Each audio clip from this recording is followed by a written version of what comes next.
یەکێک لەو پێشنگا شێوەکاریانی کە لە ڕۆژهەڵاتی کوردستان کراوەتەوە کە یەکێک لە هونەرمەندە ناودارەکانی کورد فەردین سادق ئەیوبی کردوێتەوە کە یەکێکە لە شێوەکارە دیارەکانی کورد و لە شاری سنە پێشنگاکەی کردوێتەوە. لەو پێشنگایشدا دوایین بەرهەمەکانی خۆی نمایش کراوە. ئەم پێشنگایە کە سی بەرهەمی ئەو هونەرمەندی لە خۆگرتو تاوکو 25 مانگیش بەردەوام بێ و تایدا چەندی بەرەمی جیاوازی هونەری نمایشەکرێن.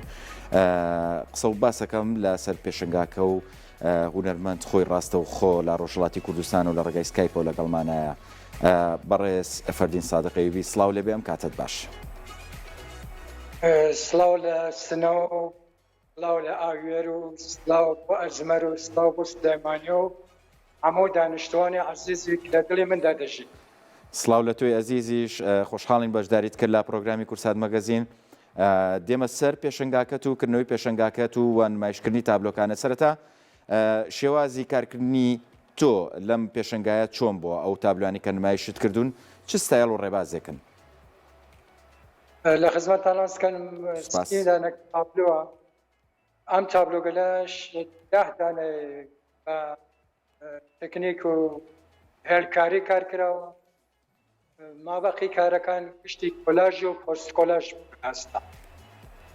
بەڵێ، چەند تابلۆت نمایش کردووە؟ قەبارەی تابلۆکانت چەندن؟ 30 تابلۆ. قەبارەی تابلۆکان لە ئەنازەی 1.50 هەیە تا 1.5 مترە. زۆر باشە. کاک فەردین، ئەمەیە قسێ بکەم لەسەر شێوازی هاتنی بینەر بۆ نێو هۆڵەکان تا چەند لە ڕۆژهەڵاتی کوردستان گەرم و گوڕی پێوە دیارە لە نمایشکردنی پێشەنگا شێوەکاریەکانە. استقبالی خەڵک زۆرە. ئەمە دلیل ئەوەیە کە شێوەکارەکانی کوردستانی ئێران ساڵها بەردەوام هەر کاریان بۆ پێشانگایان داناوە. جۆری سەوادی بەسەری خەڵک ڕۆشتوێتە سەر بە عەلاقەمەندی لە ناو خەڵکا دروست بووە. بۆ هەوا کە خەڵک مردم زۆرتر استقبالەکەن بە پێشانگاگە لە هۆنەری و پێشانگاگە شێوەکار. زۆر باشە. کاردانەوەی ئەوان چی بوو لەسەر پێشنگاکە و لە سەرکارەکانی تۆ؟ کاردانەوەی ئەوان لە هەرچی شتە مهمترەوەی کە پرسیاری ئەم پرسیارە لە زەهنی ئەوان لە زەهنی هونەرمەندەکەش. من ناو پێشانگا وەقتی مشەوقش، یانێ دۆرانێکی شووی کە دۆرانێکی نامشەخصە، دۆرانێکە کە فۆقێک لە بیر و قوڵای پیشەران نەما. ئەمە ئایا دۆران تاریخی هەر بەردەوامە یا ئێمە توانین مەرحەلەیەکی تر لە تاریخ پێنجوو تەجربە بکەین جیاواز بێن لەم ئیسلاحانە ناویان. هونەرمەندەکانی پشتی کە هەستیان وەستی کە بەر لە سیاسەتمەدارەکان و فیلسوفەکان بە شهودێکی قەلبی و باوەڕێکی و حضوری تیاگەین کە خەرێکی شتێک بێتخوا.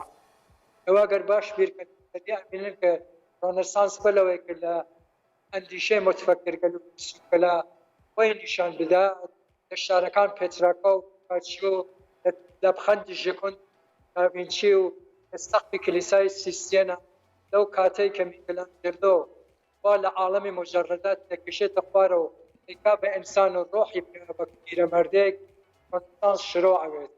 ما ئەوەڵ هونەرمەندەکان گەیشتن پێ یا سیاسەتمەداران توانیان مەبانی حەکیمیە و نەزەکێت ڕێک و پێک بتوانن کە دوێنێ بکەن.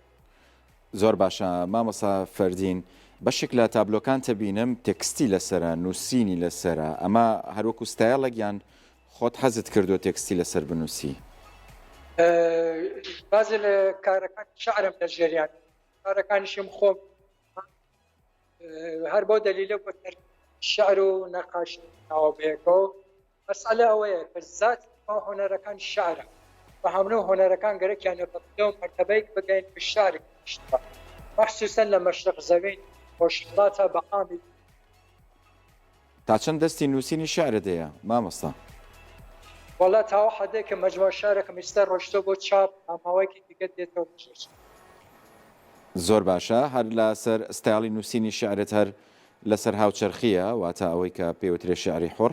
بەڵێ بەڵێ بەڵێ ئەڵێ ئەم دۆرانە تاریخی کە هێگەل کە لە ڕۆحی زەمانە واقعاً چ دۆرانێکی کە بە خەریکین لە ناوێزی دنیا بەرەو چ سەمتێک بەرەو کوێ ڕوادێن. ئێرە هونەرمەندەشی هونەرمەند ناتوانێت خەڵک بە بەشەری حەزەت دنیا لەوەی کە هەست زۆر زۆر جوانترە زۆر زۆر قەشەنگ ناتوانێت ئومید ڕۆشن بکات لەم دۆرانە کە سرەتە دورانی ناوئومیدیە هەیە هونەرمەند دەتوانێت بە خەڵک بوێت ئەم بارودۆخیشت بەو ئەبێت و شەرە توانێت بەرتەرەفی ڕۆشنایی دەردەمێکی دیکەدا ئاگاهی و دانش و ئەدبیر پێش بڕات. زۆر باشە مامۆستا لە تابلۆکان تابینیم هەستەکەم ڕەنگی شین زۆر زەقە یان دیارە لە تابلۆکان تا شین و سوور بۆ ڕەنگی شین ڕەنگێکی دەروونگەرایە ڕەنگێکی کوردەستگەلە ڕەنگێکی زۆرتر بە تەرەف هاتنی بنیامەکان حرەکەت بە تەرەف قەلب و قەست ڕەنگی سوور ڕەنگێکە کە فرەتر بۆ دەرەوە لە بنیام و نیشاندەهەندەی شۆڕش نیشاندەهەندەی ئاغیر و وڵات و تەبدیلە بۆ ئەوەی کە مانێن گۆڕانکاری ناو دنیا دروست بکات بەبەستی من لە بەکارانە بەرەترەوە بۆ گەلکردن تابلۆگەل و کارەکانمە من پورە بووگە کە دەرورەت کارەکە وای و ڕەنگەشی لەو جگات ماتریاڵی کارکردنی تۆ چییە بۆ کاری هوەری و نەخشاندنی تابلۆکانت؟ ئەم ڕەنگی ئەکرۆلیک بووە ڕەنگەوە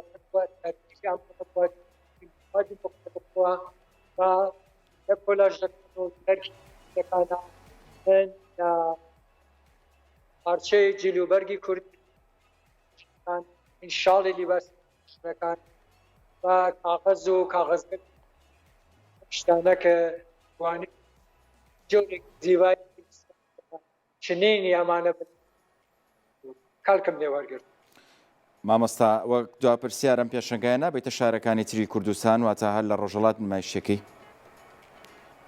وەڵا مەبەستمەوەیە کە وەکو تۆڕێکی شانگاهی بنم بنم دوایەوە لە ئەم نمایشگاهیشەدا ئایندەدا.